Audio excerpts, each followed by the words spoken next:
Hello hello hello good morning everyone.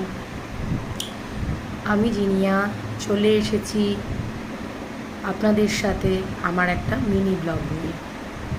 তো আজকে হচ্ছে থার্সডে, দিনটা খুব ভালো দিন। আজ হচ্ছে গুরু পূর্ণিমা। তো সবাইকে জানাই গুরু পূর্ণিমার অনেক অনেক শুভেচ্ছা, ভালোবাসা। তো এত সকাল সকাল আসার কারণ হচ্ছে আপনাদের সাথে এরপরে আমি কখন আসতে পারবো আমি সেটা জানি না। কারণ কি, আমি যেহেতু পুজো করব, সেই জন্য পুজো করে কখন ফ্রি হব, তারপরে কখন আসবো এখন থেকেই সেটা বলতে পারছি না। এমনিতেই তো আজকে থার্সডে হচ্ছে আমাদের তো মা লক্ষ্মীর ঘট পাততে হয়। তো এমনিতেই আজকে আমরা পিওর ভেজ খাই। শ্বশুরবাড়ি বিয়ে করার পর থেকেই শ্বশুরবাড়ির নিয়ম এটা, থার্সডেতে একদম পিওর ভেজ।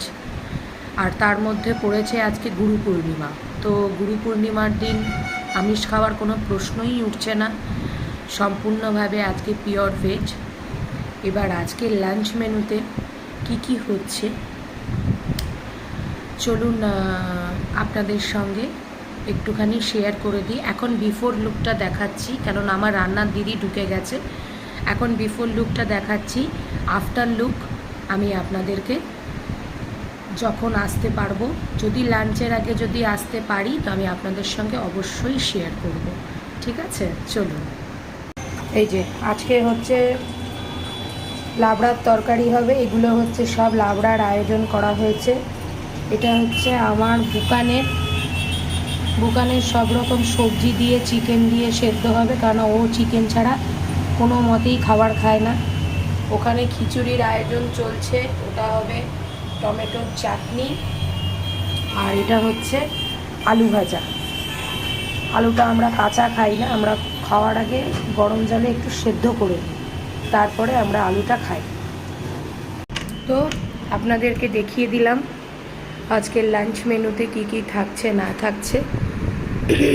এখন বিফোর লুক দেখিয়ে দিলাম, আফটার লুক দিদি চলে যাক রান্নাবান্না করে। আমি চান টান করে আগে পুজো টুজো করি ভালো করে। আজকে অনেকক্ষণ লাগবে সময়, যেহেতু পূর্ণিমা পড়ে গেছে।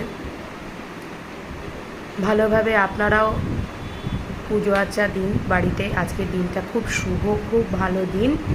তো দেখা হচ্ছে যখন আমি সময় পাবো, আবার ঠিক সেই টাইমে দেখা হচ্ছে। এখন কোনো কথা দেব না যে কোন টাইমে আসতে পারবো। সবাই ভালো থাকবেন, সুস্থ থাকবেন, সাবধানে থাকবেন।